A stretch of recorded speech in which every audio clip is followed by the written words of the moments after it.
Hello and welcome back to my YouTube channel जिसका नाम है सुमित सर बीपीएससी टीचिंग।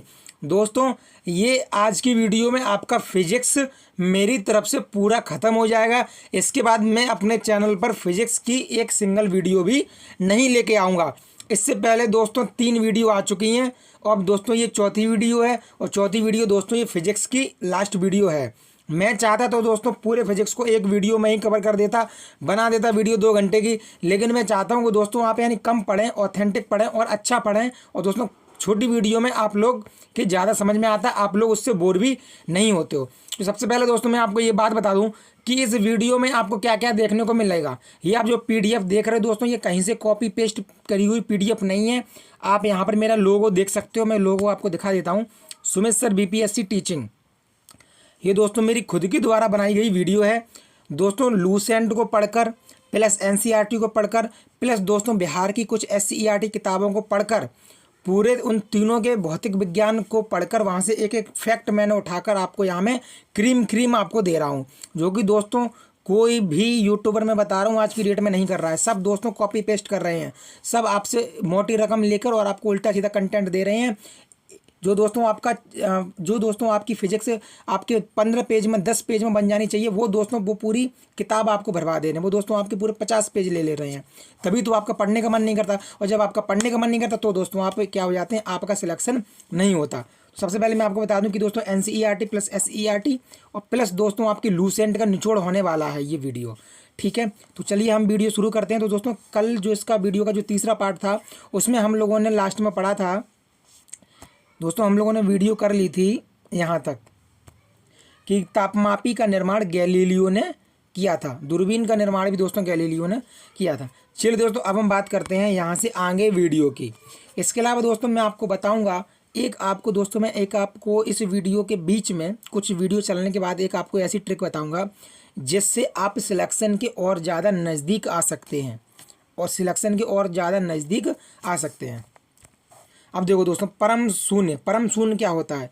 जब दोस्तों किसी भी वस्तु का ताप दोस्तों -273.15 डिग्री सेल्सियस से नीचे जा ही नहीं सकता, क्योंकि जो दोस्तों माइनस में जाने का दोस्तों सबसे ज़्यादा जो गिरा हुआ टेम्परेचर है वो -273.15 डिग्री सेल्सियस ही है। इससे नीचे किसी भी वस्तु का टेम्परेचर नहीं जा सकता। इसलिए दोस्तों इस टेम्परेचर को परम शून्य टेम्परेचर कहते हैं, परम शून्य तापमान कहते हैं। ये क्वेश्चन दोस्तों पूछा गया है। अब दोस्तों मानव शरीर का तापमान 98.6 डिग्री फ़ारेनहाइट तथा 37 डिग्री सेल्सियस यानी 36.9 डिग्री सेल्सियस दोस्तों होता है, ठीक है। ये अपने आप में दोस्तों पूरा एनसीईआरटी की एक लाइन ने उठा के दी। मैंने पूरे चैप्टर को पढ़ा है, फिर वहाँ से हाईलाइट किया कि ये लाइन प्रीवियस ईयर में पूछी गई थी, अब इसके आसपास की पूछ सकता है। तो दोस्तों बाकी सारी लाइनों को मैं उठा के लेके आया हूँ, पूरा दोस्तों क्रीम में लेके आया हूँ। ऐसा कंटेंट दोस्तों आपको बहुत कम यूट्यूब पर देखने को मिलेगा, ठीक है। और दोस्तों यही रीज़न है कि मैं अपने चैनल पर दोस्तों पूरे दिन में एक ही वीडियो डाल पाता हूं, क्योंकि मैं कहीं से कॉपी पेस्ट नहीं करता। कॉपी पेस्ट करूं तो दोस्तों मैं 5 वीडियो तक डालूं एक दिन में, लेकिन मैं चाहता हूं कि मैं आपको कम खाना खिलाऊंगा, स्वादिष्ट खिलाऊंगा और जो दोस्तों आपको फ़ायदा भी करे, ठीक है। कम वीडियो दूंगा लेकिन ऑथेंटिक वीडियो, जेन्युइन वीडियो दूंगा, जेन्युइन दोस्तों कंटेंट दूंगा। इसी के लिए दोस्तों मेरे 180 से ज़्यादा लोगों ने दोस्तों मेरे खुद के नोट्स को बाई किया है। 1 से 80 से ज़्यादा लोग दोस्तों मेरे साथ जुड़ चुके हैं। तो दोस्तों हम बात करते हैं, पारा थर्मामीटर का आविष्कार किया था फ़ारेनहाइट ने। पारा जो थर्मामीटर का आविष्कार किया था फ़ारेनहाइट ने। दोस्तों आपको पता होगा कि एक होता है चालन विधि, एक होता है संवहन विधि, एक होता है विकिरण विधि। तो दोस्तों चालन आपके ठोस में होता है, संवहन दोस्तों आपके हो जाता है द्रवों और गैसों दोनों में, ठीक है। और जो दोस्तों आपके जो और इसके अलावा आपकी जो विकिरण होता है, तो विकिरण दोस्तों क्या होता है, जैसे कि मान लो सूर्य की विकिरण को दोस्तों किसी माध्यम की आवश्यकता नहीं पड़ती। लाइक दोस्तों जैसे कहीं आग जल रही है और हम दोस्तों वहाँ पर जाके खड़े हो गए थोड़ी दूर, तब भी हमको उसकी हीट हमको ट्रांसफ़र होगी, हमारी स्किन पर गर्मी लगेगी। सूर्य का प्रकाश तो दोस्तों ये सब आग पे आ जाते हैं विकिरण में। और दोस्तों वायुमंडल, द्रव और गैसें आपके संवहन विधि के द्वारा गर्म होती हैं। आपकी जो ठोस चीज़ें होती हैं, खार गैस के दो, जैसे आपको लोहा वगैरह हो गया, मेटल लोहा हो गया, ये दोस्तों आपकी चालन विधि होती है। इन सब में आपकी चालन विधि होती है, ठीक है। इसके अलावा बात कर लेते हैं, वस्तु जैसे जैसे ठंडी होती जाएगी उसकी ठंडा होने की दर और कम होती जाएगी। ये दोस्तों आपकी एनसीईआरटी का ही फैक्ट है। अशुद्धि मिलाने पर गलनांक, ऑप्शन दे रहा हूँ, किसी पदार्थ में अशुद्धि मिलाने पर गलनांक घट जाता है, बढ़ जाता है, समान रहता है, एक से अधिक, इनमें से कोई नहीं। 50% दोस्तों इसको आदमी को, जिसने ये क्वेश्चन एनसीईआरटी का फैक्ट नहीं पढ़ा होगा वो ये क्वेश्चन गलत करके आएगा। तो आप उस लिस्ट में आपको नहीं आना है तो दोस्तों आप मेरे साथ जुड़े रहिए। मैं आपको क्रीम कंटेंट आपको दूंगा, बशर्ते दोस्तों मेरी इतनी सी सिर्फ शर्त है कि आप लोग वीडियो देख जाते हो, लाइक तो कर दिया करो, चैनल को सब्सक्राइब कर दिया करो, क्या जाता है आप लोगों का, और बेल आइकन दबा देना। निश्चित ताप पर वाष्प का द्रव में बदलना संघनन कहलाता है। संघनन क्या कहलाता है, मतलब दोस्तों संघनन कहलाता है, ठीक है। प्राय दोस्तों क्वथनांक एवं संघनन ताप समान होता है। प्राय दोस्तों नॉर्मली आपके देखा जाता है कि क्वथनांक आपका जो टेम्परेचर होता है और जो संघनन टेम्परेचर दोस्तों आपके एकदम समान रहता है। इसके अलावा दाब बढ़ाने पर क्वथनांक बढ़ जाता है और दाब घटाने पर घट जाता है, आपको इतना पता होना चाहिए। दोस्तों पहाड़ों पर दाब कम होने के कारण वहाँ पर दोस्तों किसी भी पदार्थ का क्वथनांक घट जाता है और इसी के लिए खाना वहाँ पर नहीं दोस्तों, खाना देरी से नहीं, खाना दोस्तों जल्दी से पक जाता है, ठीक है दोस्तों। खाना दोस्तों जल्दी से पक जाता है, खाना जल्दी से पक जाता है। इसके लिए चलिए हम लोग बात करते हैं ओस बनने के लिए। दोस्तों ओस बनने के लिए 100% आपेक्षिक आर्द्रता होनी ही चाहिए। ओस बनने के लिए 100% आपेक्षिक आर्द्रता होनी चाहिए। इसके अलावा दोस्तों तांबे की एक वाष्प कुंडली में द्रव भरा होता है, फ्रियोन लिक्विड भरा होता है, जो कि दोस्तों वाष्पीकृत होकर क्या फैलाता है, ठंडक फैलाता है, शीतलक का गुण करता है, मतलब दोस्तों ठंडक फैलाता है। जैसे कि मैं आपको बता दूं कि आपके कोल्ड स्टोरेज में दोस्तों जो आलू भरा रहता है वहाँ दोस्तों ठंडक होती है, जैसे हमारी फ्रिज में ठंडक होती है वैसे ठंडक होती है। तो दोस्तों वहाँ पे फ्रीऑन को दोस्तों वाष्पीकृत किया जाता है, फ्रीऑन लिक्विड को, जो कि दोस्तों वाष्पीकृत होकर ठंडा मौसम, वायुमंडल, आसपास का वायुमंडल ठंडा कर देती है। इसके अलावा दोस्तों कार्बन डाइऑक्साइड का अचानक प्रसार होने पर वह शुष्क बर्फ, दोस्तों वर्क नहीं बर्फ, शुष्क बर्फ के रूप में बदल जाती है। शुष्क बर्फ का मतलब दोस्तों आपने देखा होगा, शुष्क बर्फ ड्राई आइस, शुष्क बर्फ का मतलब ड्राई आइस।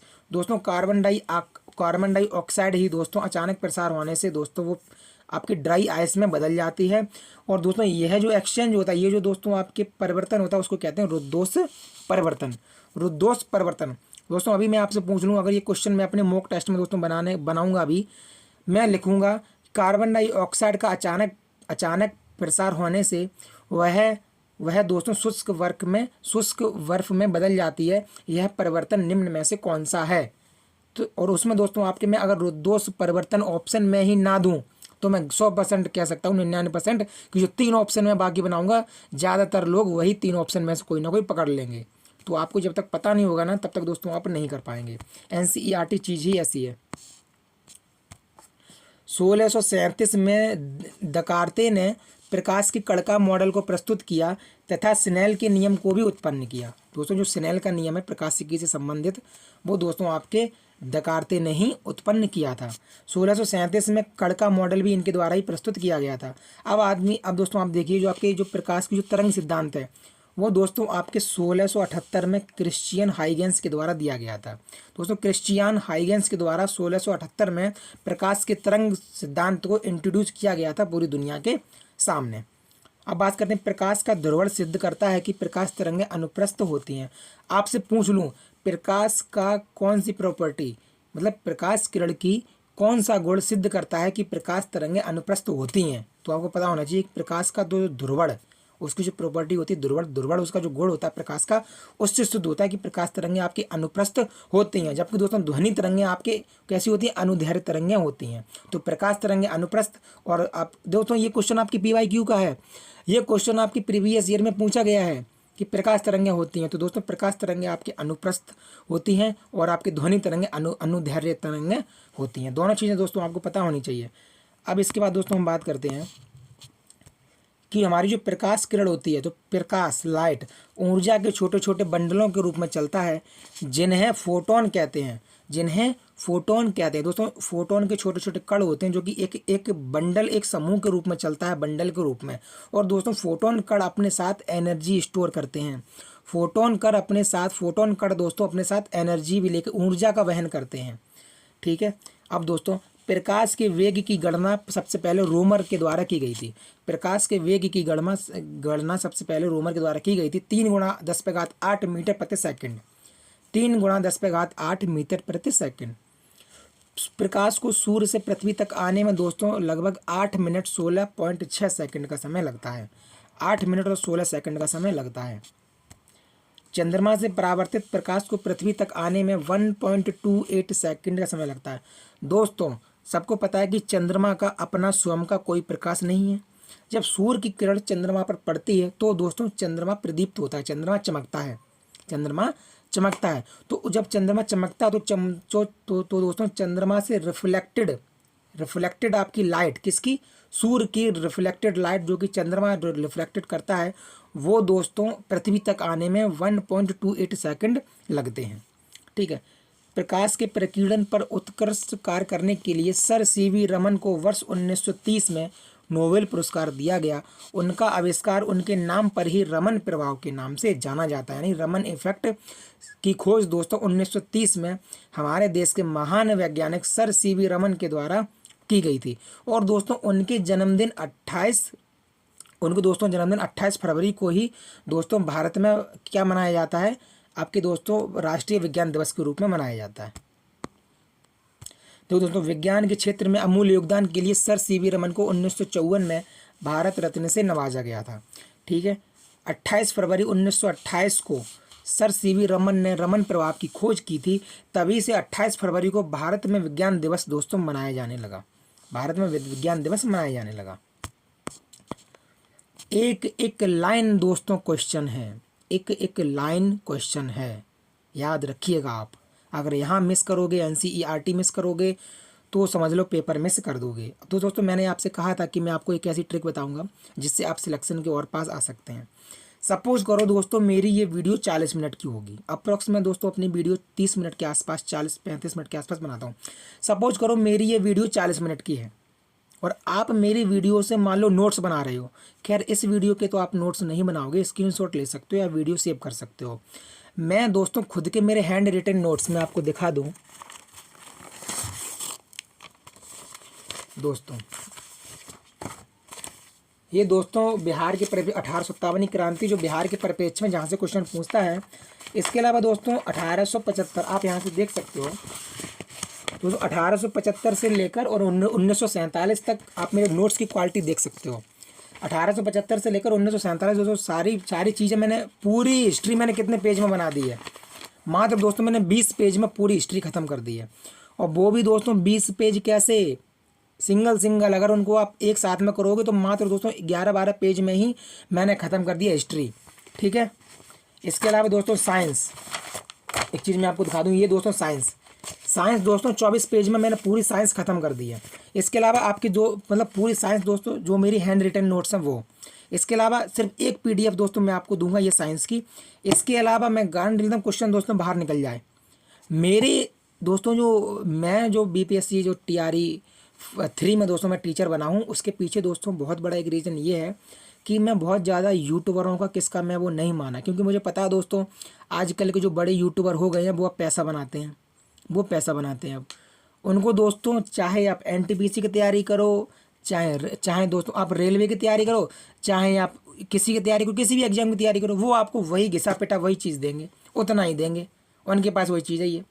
और मैं दोस्तों आपको सिर्फ और सिर्फ अपने चैनल पर BPSC TRE 4 की ही वीडियो डाल रहा हूँ।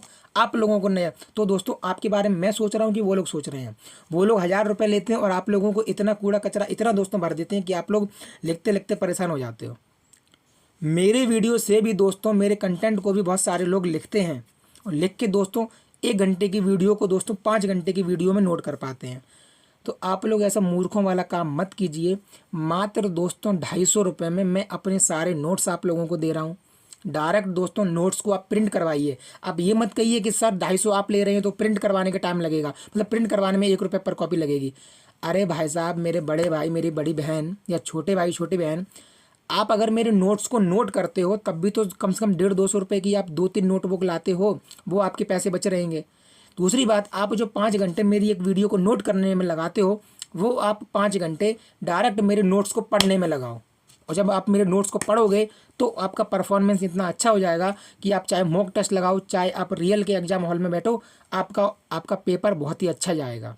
ठीक है, मैंने भी दोस्तों यही किया, मैं किसी भी यूट्यूबर से नहीं है, क्योंकि मुझे पता है कोई भी दोस्तों यूट्यूबर, जो जितने भी बड़े यूट्यूबर हो गए, कोई भी दोस्तों आपके बारे में नहीं सोचता। आप सिर्फ उनके लिए एक क्लाइंट हो, एक कैंडिडेट हो, उनके लिए एक ग्राहक हो उनके लिए। और दोस्तों मैं अपनी मेहनत, पूरी मेहनत, खुद के बनाए हुए नोट्स कोई नहीं देता, मैं आपको दे रहा हूँ मात्र 250 रुपये में। और नोट्स के अलावा दोस्तों आपको सिर्फ नोट्स नहीं मिलेगा 250 में, 250 में आपको दोस्तों मॉक टेस्ट भी मेरे द्वारा बनाया हुआ मिलेगा, जिसमें दोस्तों 120 क्वेश्चन होंगे और आपका एकदम जेन्युइन टेस्ट होगा दोस्तों। ठीक है, तो सारे दोस्तों आपको मिलेगा। जैसे तो आप दोस्तों ये देखिए बिहार स्पेशल का दोस्तों ये नोट्स है, और आप इसमें देखिएगा कि बिहार स्पेशल दोस्तों मैंने लिखा है, और स्वामी सहजानंद सरस्वती के बारे में, उसके जन्म से लेकर मृत्यु तक जो जो उन्होंने किया है, किस पार्टी से संबंधित है, क्या नाम है, सब कुछ मैंने लिख रखा है। अब स्वामी सहजानंद से क्वेश्चन पूछता है, महात्मा गांधी से पूछता है, वीर कुंवर से पूछता है, तो ऐसे दोस्तों मैं आपको घोल के पिला दूंगा ये सब कुछ। जब तक आप दोस्तों एग्जाम हॉल में जाओगे ना, आपको बाहुबली बना दूंगा मैं एकदम, कि सामने जो भी आएगा ना आप फोड़ते चले जाओगे, कैसा भी क्वेश्चन क्यों ना आए। चलिए दोस्तों हम बात करते हैं, वीडियो में आगे बढ़ते हैं। और दोस्तों अगर आपको मेरे नोट्स से जुड़ना हो, अगर आप मुझसे जुड़ना हो, तो दोस्तों 9410 में नंबर लिख देता हूँ अपना,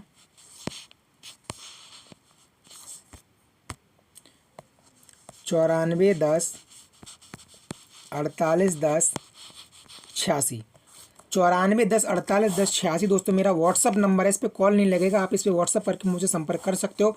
ऑलरेडी दोस्तों 180 से ज़्यादा लोग दोस्तों मेरे नोट्स ले चुके हैं, क्योंकि मेरे नोट्स में दम है इसलिए ले रहे हैं दोस्तों, कहीं से कॉपी पेस्ट किया हुआ नहीं है। चलिए अब दोस्तों वीडियो में आगे बढ़ते हैं, बहुत प्रचार प्रसार हो गया। चलिए, उत्तल लेंस की क्षमता धनात्मक होती है, और दोस्तों अवतल लेंस की क्षमता होती है ऋणात्मक। ठीक है, उत्तल लेंस की क्षमता मापने का मात्रक डायोप्टर होता है दोस्तों, उत्तल लेंस हो या अवतल लेंस हो, और दोस्तों लेंस की क्षमता मापने का मात्रक डायोप्टर ही होता है, बड़ी डी दोस्तों, कैपिटल डी। इसके अलावा दोस्तों हम बात कर लेते हैं, आइरिस आँखों के रंगों का निर्धारण करती है, आइरिस आँखों के रंगों का निर्धारण करती है। रेटिना पर प्रतिबिंब उल्टा एवं वास्तविक बनता है, रेटिना पर प्रतिबिंब, ये क्वेश्चन पूछा गया है दोस्तों, क्वेश्चन पूछा गया है, रेटिना पर प्रतिबिंब की प्रकृति कैसी होती है, तो दोस्तों वास्तविक होती है प्लस उल्टी होती है। ठीक है, आइरिस का कार्य आंख में जाने वाले प्रकाश को नियंत्रित करना होता है, ये भी क्वेश्चन मुझे आपके रेलवे के एग्जाम में देखने को मिला था। टोनोमीटर का प्रयोग किसी व्यक्ति की आंखों के अंदर दबाव को मापने के लिए किया जाता है दोस्तों। आपके एक आंखों से संबंधित रोग हो जाता है, आपके एक आंखों से संबंधित रोग होता है ग्लूकोमा दोस्तों, आपके डाई एक्रिनोडिस प्लस ट्रैकोमा प्लस ग्लूकोमा, ये सब दोस्तों आपके आंख के रोग हैं। ठीक है, तो दोस्तों ग्लूकोमा रोग के इलाज के दौरान टोनोमीटर का प्रयोग किया जाता है। जकारियस जॉनसन ने सरल सूक्ष्मदर्शी का आविष्कार किया था, जकारियस जॉनसन ने सरल सूक्ष्मदर्शी का आविष्कार किया था। बेंजामिन फ्रैंकलिन ने दो प्रकार के आवेश बताए, एक आपके ऋण आवेशित, एक आपके प्लस आवेशित। दोस्तों शायद समझ लो ये ऋण आवेशित है और ये ऋण आवेशित है, तो इसका मतलब दोस्तों ये भी लड़का है, ये भी लड़का है, तो ये आपस में एक दूसरे से कोई बात नहीं करेंगे, मतलब दोस्तों आपस में एक दूसरे से आकर्षित नहीं होंगे, क्योंकि ये दोनों लड़के लड़कियां दोनों ही आपकी दोस्तों ऋण आवेशित है। लेकिन दोस्तों एक लड़का ऋण आवेशित और एक लड़की धन आवेशित, अगर ये दोनों है, मतलब एक दोस्तों एक चार्ज पॉजिटिव है और एक आवेश दोस्तों आपका, एक आवेश पॉजिटिव है एक आवेश नेगेटिव है, तो ये बहुत जल्दी आपस में दोस्तों क्या करेंगे, आकर्षित करेंगे दोस्तों। प्लस प्लस आकर्षित नहीं करता, माइनस माइनस आकर्षित नहीं करता दोस्तों। विपरीत प्रकार के आवेश एक दूसरे को आकर्षित करते हैं, जबकि सेम प्रकाश के दोस्तों चार्ज सेम प्रकार के चार्ज एक दूसरे को प्रतिकर्षित करते हैं, यानी दोस्तों प्रतिकर्षित करते हैं सेम प्रकार के चार्ज, और जो दोस्तों अपोजिट चार्ज होते हैं वो एक दूसरे को क्या करते हैं, एक दूसरे की तरफ खींचते हैं, आकर्षित करते हैं। ठीक बा, चलो अब दोस्तों हम बात करते हैं, तो बेंजामिन फ्रैंकलिन ने दोस्तों ऋण आवेशित और धन आवेशित नामक दोनों नाम दिए। तड़ित चालक का आविष्कार बेंजामिन फ्रैंकलिन के द्वारा ही किया गया, और दोस्तों तड़ित चालक तांबा का दोस्तों कॉपर का बना होता है। ठीक है, किसी भी खोखले चालक के अंदर विद्युत क्षेत्र शून्य होता है। दोस्तों अगर आपको जेन्युइन मॉक टेस्ट लगाना है तो दोस्तों आप मेरे साथ जुड़ सकते हो। ठीक है। वोल्टीय सेल का आविष्कार 1799 में इलिजांडो वोल्टा ने किया था। इलिजांडो वोल्टा ने दोस्तों वोल्टीय सेल का आविष्कार किया 1799 में आविष्कार। और दोस्तों 1799 में आपके आंग्ल मैसूर चतुर्थ युद्ध हुआ था जिसमें टीपू सुल्तान मारा गया था। ठीक है। तो दोस्तों वोल्टीय सेल का आविष्कार 1799 में किया था एलिजांडो वोल्टा ने। ठीक है। किसी विद्युत परपथ में विद्युत धारा बनाए रखने के लिए सेल अपनी संचित रासायनिक ऊर्जा खर्च करता है। इसके अलावा किसी चालक का प्रतिरोध उसके पदार्थ की प्रकृति पर निर्भर करता है। किस पर निर्भर करता है? उसकी पदार्थ की प्रकृति पर निर्भर करता है। ये क्वेश्चन पूछा गया है आपसे। किसी चालक का प्रतिरोध उसकी लंबाई का समानुपाती होता है, अर्थात लंबाई बढ़ाने पर चालक का प्रतिरोध भी बढ़ता है। लंबाई बढ़ाने पर दोस्तों चालक का प्रतिरोध भी बढ़ता है। जो चालक ओम के नियम का पालन करते हैं और उनके प्रतिरोध को ओमीय प्रतिरोध कहते हैं। जो चालक ओम के नियम को फॉलो करते हैं उनके प्रतिरोध को ओमीय प्रतिरोध कहते हैं। जैसे दोस्तों मैग्नीज का तार, मैग्नीज पेड़ पौधों में भी पाया जाता है और मैग्नीज दोस्तों हमारे मनुष्य के शरीर के अंदर भी पाया जाता है। तो मैग्नीज का तार दोस्तों ओमीय प्रतिरोध, दोस्तों मैग्नीज के तार के प्रतिरोध को ओमीय प्रतिरोध कहते हैं। प्रतिरोध का ऐसा ही मात्रक होता है ओम, जबकि विशिष्ट प्रतिरोध का ऐसा ही मात्रक होता है ओम मीटर। प्रतिरोध ओम, विशिष्ट प्रतिरोध ओम मीटर। प्रतिरोध ओम, विशिष्ट प्रतिरोध ओम मीटर। ठीक है। किसी चालक के प्रतिरोध के व्युत्क्रम, किसी चालक के प्रतिरोध के व्युत्क्रम को चालक की चालकता कहते हैं। किसी चालक के प्रतिरोध के व्युत्क्रम को चालक की चालकता कहते हैं। यानी कि किसी पदार्थ कह लो या दोस्तों किसी चालक कह लो, किसी चालक के प्रतिरोध के व्युत्क्रम को उस चालक की चालकता कहते हैं। और दोस्तों इसका मात्रक होता है, दोस्तों चालक की चालकता का मात्रक होता है या तो ओम इनवर्स होता है यानी 1/ओम, या दोस्तों सीमेन भी देखने को मिलता है। ठीक है। तो दोस्तों चालक की चालकता का मात्रक क्या होता है? ओम इनवर्स या सीमेन। अधिकतम प्रतिरोध प्राप्त करने के लिए प्रतिरोधों को श्रेणी क्रम में जोड़ा जाता है। अधिकतम प्रतिरोध प्राप्त करने के लिए प्रतिरोधों को श्रेणी क्रम में जोड़ा जाता है। एक आदर्श अमीटर का प्रतिरोध 0 होना चाहिए। प्रीवियस ईयर का TRE का क्वेश्चन है। एक आदर्श अमीटर का प्रतिरोध 0 होना चाहिए, जबकि एक आदर्श वोल्टमीटर का प्रतिरोध अनंत होना चाहिए। दोनों चीज़ें हैं। अगर कोई अमीटर है तो उसका प्रतिरोध 0 होना चाहिए। अगर कोई वोल्टमीटर है तो उसका प्रतिरोध अनंत होना चाहिए। ठीक है। गैल्वेनोमीटर दोस्तों आप अच्छे से देख लेना, शायद दोस्तों TRE 3 के री एग्जाम में क्वेश्चन है गैल्वेनोमीटर वाला क्वेश्चन, आप देखना। गैल्वेनोमीटर विद्युत परपथ में विद्युत धारा की उपस्थिति बताने वाला यंत्र है। गैल्वेनोमीटर विद्युत परपथ में विद्युत धारा की उपस्थिति बताता है। ठीक है।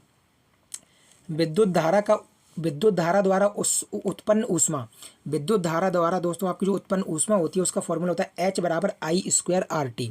H = I² × R × T। बल्बों में प्राय रासायनिक दृष्टि से अक्रिय गैस भरी जाती है, जैसे दोस्तों नाइट्रोजन, जैसे कि आर्गन। खास करके दोस्तों आपको एग्जाम में आर्गन देखने को मिलती है। चलिए हम बात करते हैं विद्युत फ्यूज तार। आपने देखा होगा दोस्तों, जब मेन लाइन लट्ठे से आपके घर में आती है तो वहाँ दोस्तों एक बोर्ड बना होता है और उस बोर्ड में 2 चीनी मिट्टी के क्लिप लगे होते हैं। तो दोस्तों वो क्लिप क्या होता है? वो दोस्तों आपकी क्लिप होता है विद्युत फ्यूज तार। विद्युत का दोस्तों आपके फ्यूज तार होता है, फ्यूज होता है। क्योंकि फ्यूज दोस्तों जो तार होता है उसका गलनांक निम्न रखा जाता है, क्योंकि अगर बाहर से लट्ठे से ज़्यादा पावर आएगी तो सबसे पहले पावर, जैसे हमारे घर में टीवी है, फ्रिज है, कूलर है, जो भी विद्युत उपकरण है, वहाँ तक पहुँचने से पहले उस पावर को विद्युत तार से निकलना पड़ेगा। तो जैसे ही वो विद्युत फ्यूज तार में फ्लो करेगी, क्योंकि विद्युत फ्यूज तार का गलनांक निम्न होता है इसलिए विद्युत तार दोस्तों जल जाएगा। और जैसे ही विद्युत तार मान लो जल गया, वैसे ही दोस्तों पूरी लाइन कट हो जाएगी। और जब लाइन कट हो जाएगी तो विद्युत तो आपकी इलेक्ट्रिसिटी आगे पहुंच ही नहीं पाएगी। और जब आगे नहीं पहुंच पाएगी तब दोस्तों आगे जितने भी आपके विद्युत उपकरण है वो सब फूकने से बच जाएंगे। इसके लिए होता है विद्युत का दोस्तों फ्यूज तार, तो विद्युत फ्यूज तार दोस्तों टिन व सीसा की मिश्र धातु होती है। फ्यूज तार टिन और सीसा की मिश्र धातु होती है। यह परपथ के साथ सदैव श्रेणी क्रम में जोड़ा जाता है। इसका गलनांक कम होता है, इसका गलनांक कम होता है, लेकिन जो दोस्तों आपके जो बल्ब के अंदर जो आपके जो टंगस्टन का तार होता है उसका गलनांक 3500 डिग्री सेल्सियस से भी ज़्यादा होता है। इसलिए दोस्तों आपके 3500 डिग्री सेल्सियस तक भी झेल जाता है वो। ठीक है, चलिए विद्युत धारा का चुंबकीय प्रभाव दोस्तों 1820 में इसकी खोज हुई थी। विद्युत धारा के चुंबकीय प्रभाव की खोज 1820 में हुई थी हैंस क्रिश्चियन ऑस्टेड के द्वारा। हैंस क्रिश्चियन ऑस्टेड के द्वारा। मानव शरीर में दो मुख्य भाग जिनमें चुंबकीय क्षेत्र उत्पन्न होना महत्वपूर्ण है, वो है दोस्तों आपके एक तो हृदय, दिल, यो जोगिंदर थारा भाई जोगिंदर। दोस्तों जिनमें चुंबकीय क्षेत्र उत्पन्न होना महत्वपूर्ण है, हृदय और दोस्तों आपका मस्तिष्क, हृदय और मस्तिष्क। ठीक है, तो पूछ ले कोई कि मानव मतलब ह्यूमन बॉडी में कहाँ कहाँ विद्युत चुंबकीय दोस्तों क्षेत्र उत्पन्न हो सकता है, तो ब्रेन में और दूसरा आपके हार्ट में। ठीक है, विद्युत चुंबकीय प्रेरण। विद्युत चुंबकीय प्रेरण की खोज माइकल फैराडे ने की थी 1831 में। माइकल फैराडे ने दोस्तों की थी 1831 में। आप लोगों को बताना है 1831 में किस ब्रिटिश गवर्नर जनरल या वायसराय का शासन था भारत में। 1831 में किस गवर्नर जनरल या वायसराय का शासन था भारत में, ये सब लोगों को कमेंट बॉक्स में छाप देनी है, और जो भी छापेगा मैं उसके कमेंट को दिल दूंगा। दिल का मतलब उसके कमेंट को मैं लाइक करूंगा। ठीक है, आपको छाप देना 1831 में कौन वायसराय या गवर्नर जनरल था भारत में। लेंज का नियम ऊर्जा के संरक्षण के सिद्धांत का पोषक है। लेंज का नियम ऊर्जा के संरक्षण के सिद्धांत पर कार्य करता है। प्रत्यावर्ती धारा जिसको कहते हैं अल्टरनेट करंट यानी कि एसी की आवृत्ति 50 हर्ट्ज होती है। 50 हर्ट्ज होती है आपके एसी करंट की आवृत्ति। लाल तार आपने देखा होगा दोस्तों, खास करके फ्रिज, खास करके जो दोस्तों आपके जो ज़्यादा वोल्टेज खाने वाले उपकरण होते हैं, like press, like fridge, like cooler, इनमें दोस्तों आपको 3 प्रकार के तार दिखाई देते हैं। तो लाल, एक काला, एक हरा। तो दोस्तों लाल तार आपके होता है पॉजिटिव, धनात्मक। काला तार आपके होता है ऋणात्मक, काला तार होता है ऋणात्मक। और दोस्तों आपके हरा तार होता है वो आपके होता है अर्थिंग वाला तार, भू संपर्क तार, वो दोस्तों आपके अर्थिंग वाला तार होता है। तो दोस्तों लाल तार धनात्मक, काला तार ऋणात्मक और हरा तार भू संपर्क तार यानी अर्थिंग वाला तार होता है। चलिए बात दोस्तों करते हैं विद्युत में तार एवं उदासीन तारों के बीच। एक तो दोस्तों वो तार जिसमें इलेक्ट्रिसिटी फ्लो हो रही है वो आपके विद्युत में तार हो गया। दूसरा उदासीन तार जो कि दोस्तों आपके देखो दोस्तों 2 तार होते हैं, एक होता है अर्थ, एक होता है फेस। तो दोस्तों फेस हो गया आपके विद्युत में तार क्योंकि इसमें इलेक्ट्रिसिटी फ्लो हो रही है। दूसरा आपके हुआ उदासीन तार जिसमें इलेक्ट्रिसिटी फ्लो नहीं हो रही है। तो इन दोनों तारों के बीच दोस्तों 220 वोल्ट का विभवांतर होता है। 220 वोल्ट का विभवांतर होता है। अगर ये क्वेश्चन पूछ लिया जाए तो अच्छे हिल जाएंगे इस क्वेश्चन में। ट्रांसफॉर्मर के क्रोड बनाने के लिए नर्म लोहे का प्रयोग किया जाता है। ये भी क्वेश्चन प्रीवियस ईयर का है। प्राकृतिक चुंबक लोहे का ऑक्साइड होती है Fe3O4।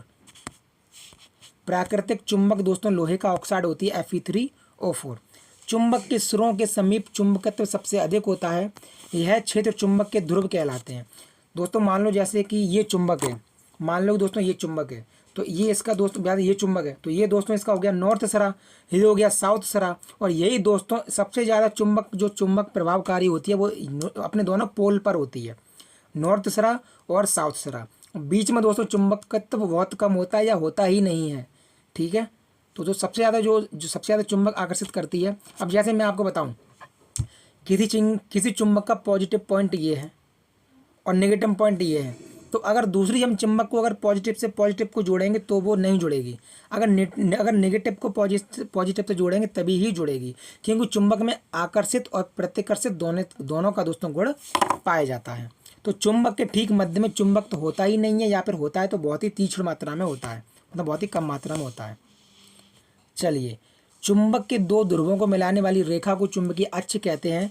मुक्त रूप से लटकी हुई चुंबकीय सुई का अक्ष भौगोलिक अक्ष के साथ 18 डिग्री का कोण बनाता है। अब दोस्तों मैं आपसे अगर पूछूं कि TRE 4 में अगर ये क्वेश्चन रख देता कि मुक्त रूप से लटकी हुई चुंबकीय सुई का अक्ष भौगोलिक अक्ष के साथ कितने डिग्री का कोण बनाता है, ऑप्शन दे दूं 15 डिग्री का, 18 डिग्री का, 21 डिग्री का, इनमें से एक से अधिक, इनमें से कोई नहीं, तो बताइए आप। अगर मैं 18 ऑप्शन ही ना दूं और मैं दे दूं 15, 16, 20, तो आप बताइए। आपको पता ही नहीं होगा जब तक आपने एनसीईआरटी नहीं पढ़ी होगी। ठीक है, तो एनसीईआरटी पढ़ना बहुत ही ज़्यादा ज़रूरी है। अस्थायी चुंबक बनाने के लिए नरम लोहे का प्रयोग किया जाता है। ठीक है, स्थायी चुंबक बनाने के लिए इस्पात का, अस्थायी बनाने के लिए नरम लोहे का प्रयोग किया जाता है, स्थायी बनाने के लिए इस्पात का उपयोग किया जाता है। ठीक है, इतना दोस्तों आपको पता होना चाहिए। किसी स्थान पर भौगोलिक यामोत्तर तथा चुंबकीय यामोत्तर के बीच, दोस्तों यहाँ मैं ऊपर करके आपको बता दे रहा हूँ। किसी स्थान पर भौगोलिक यामोत्तर तथा चुंबकीय यामोत्तर के बीच कोण को, बने कोण को दिक्पात कोण कहते हैं। मतलब भौगोलिक यामोत्तर और चुंबकीय यामोत्तर के बीच बने कोण को दिक्पात कोण कहते हैं। चलिए दोस्तों, अब हम बात करते हैं परमाणु भौतिकी के पिता अर्नेस्ट रदरफोर्ड को कहा जाता है। परमाणु भौतिकी के दोस्तों पिता अर्नेस्ट रदरफोर्ड को कहा जाता है। रदरफोर्ड ने दोस्तों आपके प्रोटॉन की भी खोज की थी। इसकी शॉर्ट ट्रिक्स होती है ईंट पर नाच, तो पर पा से दोस्तों प्रोटॉन और आ से रदरफोर्ड। परमाणु में, भारत में परमाणु कार्यक्रम के पिता डॉक्टर होमी जहांगीर भाभा को कहा जाता है। डॉक्टर होमी जहांगीर भाभा को कहा जाता है। ठीक है, इसके अलावा दोस्तों कैथोड किरणों को केवल गैस का प्रयोग करके पैदा किया जा सकता है। कैथोड किरणों को केवल गैस का प्रयोग करके, केवल गैस का प्रयोग करके। दोस्तों ये भी क्वेश्चन अगर मैं छाप दूं कि कैथोड किरणों को किसके द्वारा उत्पन्न किया जा सकता है, केवल गैसों के, केवल ठोसों के, केवल द्रवों के, इनमें से एक से अधिक, इनमें से कोई नहीं। अच्छे अच्छे गच्चा खाए जाएंगे। चलिए, कैथोड किरणें अदृश्य होती हैं, ऋणात्मक होती हैं और सीधी रेखा में चलती हैं। कैथोड किरणों का वेग प्रकाश के वेग का 1/10 गुना होता है। मतलब प्रकाश का वेग कितना होता है, 3 × 10⁸ और अगर दोस्तों हम उसमें 10 का भाग लगा देंगे, 10 का भाग लगा देंगे, तब दोस्तों वो आपकी बन जाएगा कैथोड किरणों का वेग। इनकी वेदन क्षमता कम होती है, लेकिन इतनी भी कम नहीं होती है। कितनी होती है कि दोस्तों ये पतली धातु की चादर को पार कर जाती हैं, इतनी कम होती है। चलिए दोस्तों, 1947 में ट्रांजिस्टर के आविष्कार का श्रेय, मतलब दोस्तों 1947 में जो दोस्तों आपके जो ट्रांजिस्टर का आविष्कार हुआ वो बार्डीन और बेटन के द्वारा किया गया। बार्डीन और बेटन के द्वारा किया गया। भारत सरकार ने 1991 में, जब दोस्तों हमारे यहाँ पर पीवी नरसिम्हा राव थे और हमारे यहाँ देश चलाने के लिए पैसा नहीं बचा था, ठीक है, जब दोस्तों आपके वैश्वीकरण ग्लोबलाइजेशन आपके किया गया, उस समय दोस्तों एक राष्ट्रीय अतिचालकता विज्ञान एवं तकनीकी बोर्ड की भी स्थापना की गई भारत सरकार ने 1991 में। ठीक है, चलिए अब बात करते हैं रेडियो सक्रियता की खोज हेनरी बैकुरल, पी क्यूरी और एम क्यूरी ने की थी। इस खोज के लिए इन तीनों को संयुक्त रूप से नोबेल पुरस्कार भी दिया गया। ठीक है, नोबेल पुरस्कार भी दिया गया। चलिए अब बात करते हैं गामा किरणें अल्फा व बीटा किरणों के बाद ही उत्सर्जित होती हैं। पहले अल्फा किरण उत्सर्जित होगी, फिर बीटा किरण, और गामा किरण सबसे लास्ट में ही उत्सर्जित होती है। रेडियो सक्रियता की माप जीएम काउंटर से की जाती है, जीएम काउंटर के द्वारा की जाती है। ये एक मापक यंत्र है, एक मापक यंत्र, ना कि किसी का नाम। तो रेडियो सक्रियता की माप की जाती है जीएम काउंटर के द्वारा। जीवाश्म, मृत पेड़ पौधे आदि की आयु का पता लगाने के लिए कार्बन 14 का प्रयोग किया जाता है। ये सबको आपको पता है। इसके अलावा बहुत बड़ी खोज, अल्बर्ट आइंस्टाइन की बहुत बड़ी खोज थी दोस्तों, E = mc²। ठीक है, 1905 में दोस्तों बंगाल विभाजन हुआ था। ठीक है, 1905 में दोस्तों बंगाल विभाजन हुआ। ठीक है, और 1905 का बनारस का अधिवेशन होता है जिसकी अध्यक्षता गोपाल कृष्ण गोखले करते हैं। 1905 में आइंस्टीन ने द्रव्यमान एवं ऊर्जा के बीच एक संबंध स्थापित किया जिसे आपेक्षिकता का सिद्धांत कहा जाता है। अगर आपसे पूछ ले आपेक्षिकता का सिद्धांत किस वैज्ञानिक के द्वारा दिया गया, तो दोस्तों अल्बर्ट आइंस्टाइन के द्वारा दिया गया। E = mc², E = mc²। Albert Einstein को 1921 में, जब दोस्तों हमारे यहाँ पर मोपला विद्रोह चल रहा था, 1921 में भौतिकी का नोबेल मिला। भौतिकी का नोबेल दोस्तों मिला आपेक्षिकता के सिद्धांत के कारण। ठीक है, 1921 में जिस यूरेनियम में यूरेनियम 235 की मात्रा अधिक होती है उसे समृद्ध यूरेनियम कहते हैं। ठीक उसी प्रकार जिस प्रकार कोयले में कार्बन की मात्रा जितनी अधिक होती है उतना ही दोस्तों वो समृद्ध कोयला माना जाता है। जैसे कि दोस्तों सबसे समृद्ध कोयला है एंथ्रेसाइट और सबसे बेकार पिटा हुआ कोयला है पीट कोयला। सबसे दोस्तों पिटा हुआ कोयला है पीट कोयला। परमाणु बम का विकास रॉबर्ट ओपेनहाइमर ने किया था। यूरेनियम 235 से एक परमाणु बम बनाया था यूएसए ने जिसका नाम था लिटिल बॉय। यूरेनियम 235 का प्रयोग किया गया था लिटिल बॉय बनाने को, जिसको यूएसए ने 6 अगस्त 1945 को जापान के हिरोशिमा शहर पर छोड़ दिया था। ठीक है, फिर दोस्तों उसके 3 दिन बाद एक और बम जिसका नाम था फैटमैन,